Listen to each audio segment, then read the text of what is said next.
ജോഷി ചേട്ടാ, നമ്മള് ജോഷിന്റെ ഒരു ഓർമ്മകളും കാര്യങ്ങളും പറയുന്നതിന് മുമ്പ് പ്രഷർ കണ്ടിട്ടുണ്ടെങ്കിലും അറിയാവുന്നതാണെങ്കിലും നമുക്ക് ഒന്ന് ആദ്യം ഇന്നസെന്റിന്റെ 2 ശബ്ദം ജോഷി ചേട്ടനിൽ നിന്ന് കേൾക്കാം. അത് കേട്ടാലേ അത് പൂർത്തിയാകുന്നുള്ളൂ. ഈ ആളുകളൊക്കെ ഇരിക്കുമ്പോൾ തന്നെ നമുക്ക് തോന്നുന്ന ഈ മുകേഷ് ആണെങ്കിലും ബാബു ഒക്കെ പറയുന്നത് പോലെ അങ്ങനെ പറയാൻ എനിക്ക് പറ്റിയില്ലെങ്കിലും ചില ആളുകളുടെ ചിരിയാണ് ഇതുപോലെ കഥ പടച്ചു വിടാൻ ഇതുപോലൊരാൾ വേറെ ഇല്ല. എനിക്ക് തോന്നുന്നത് അങ്ങനെ തന്നെയാണ്. എനിക്ക് തോന്നുന്നത് ഞാൻ ഇപ്പം അത് പറയാൻ കാരണം ഫിലിപ്സ് എന്ന് പറയുന്ന സിനിമ മുകേഷ് ഏട്ടൻ തകർത്ത് വെച്ചിരിക്കുന്ന ഒരു സിനിമയാണ്. ഇന്നസെൻ്റ് ഏട്ടനും അതിൽ അഭിനയിച്ചിട്ടുണ്ട്. പക്ഷെ അത് കഴിഞ്ഞതിന് ശേഷം ഇന്നസെൻ്റ് ഏട്ടൻ്റെ മരണത്തിന് ശേഷമാണ് പിന്നെ ഞാൻ പോയി അത് ജോഷിയാണ് ഡബ് ചെയ്ത് ഞാനത് ആർക്കും പറഞ്ഞോളൂ. ഇപ്പോഴായിരിക്കും ചിലപ്പോൾ അറിയാൻ പോകുന്നത്. അത്ര പെർഫെക്റ്റ് ആയിരുന്നു എന്ന് മാത്രമല്ല, എനിക്ക് ഉള്ള പ്രത്യേകമായിട്ടുള്ള ഒരു മനസ്സിലാകാത്ത ഒരു നമ്മുടെ ലാസ്റ്റ് സിനിമ, അതും മനോർമത്തായി കൂടെ വന്നിട്ട് പിന്നെ എത്രയോ സിനിമകൾ ചെയ്തു. ലാസ്റ്റ് സിനിമ അദ്ദേഹം എൻ്റെ കൂടെ പോവായിരുന്നു, അതും ഏറ്റവും അടുത്ത സുഹൃത്തായിട്ട്. അതേപോലെ തന്നെ എൻ്റെ അടുത്ത് വന്ന് പറഞ്ഞു, അപ്പോൾ സുഖമില്ലാതിരിക്കുകയാണെന്ന് എൻ്റെ അടുത്ത് വന്ന് പറഞ്ഞു, ഇവരൊരു സിനിമ വിളിക്കുന്നുണ്ടല്ലോ, നീയും ഉണ്ടല്ലോ അതിനകത്ത്, ബാംഗ്ലൂരും ഒക്കെ പോകണമെന്ന് പറഞ്ഞൊരു ഷൂട്ടിങ്ങിന്. ഞാൻ വരുന്നില്ലടാ.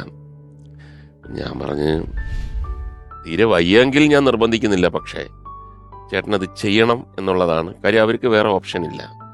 ചേട്ടനാണ് അതിൻ്റെ അതോറിറ്റി. ബാംഗ്ലൂരൊക്കെ ആര് ചേച്ചി എല്ലായിട്ടും നമ്മളിപ്പോൾ എത്രയോ പ്രാവശ്യം പോയിരിക്കുന്നു. അങ്ങനെ ഒരു നിർബന്ധത്തോടുകൂടി പറഞ്ഞതുകൊണ്ടാണ് അദ്ദേഹം അത് ചെയ്തത്.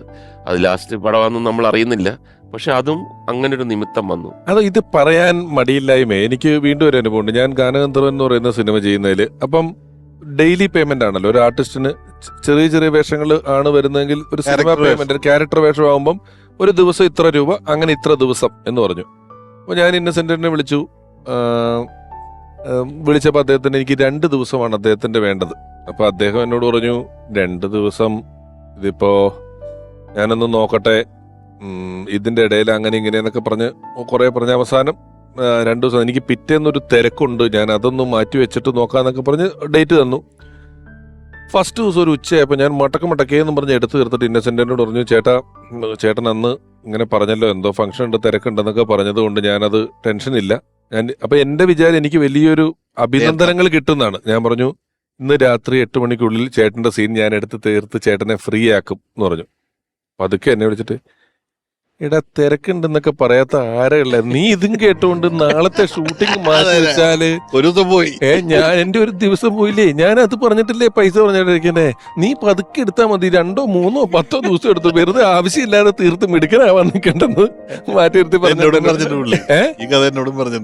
എന്നോട് പറഞ്ഞു അവൻ ഭയങ്കര ചതിയാടാ ചെയ്തേന്ന് പറഞ്ഞിട്ട്.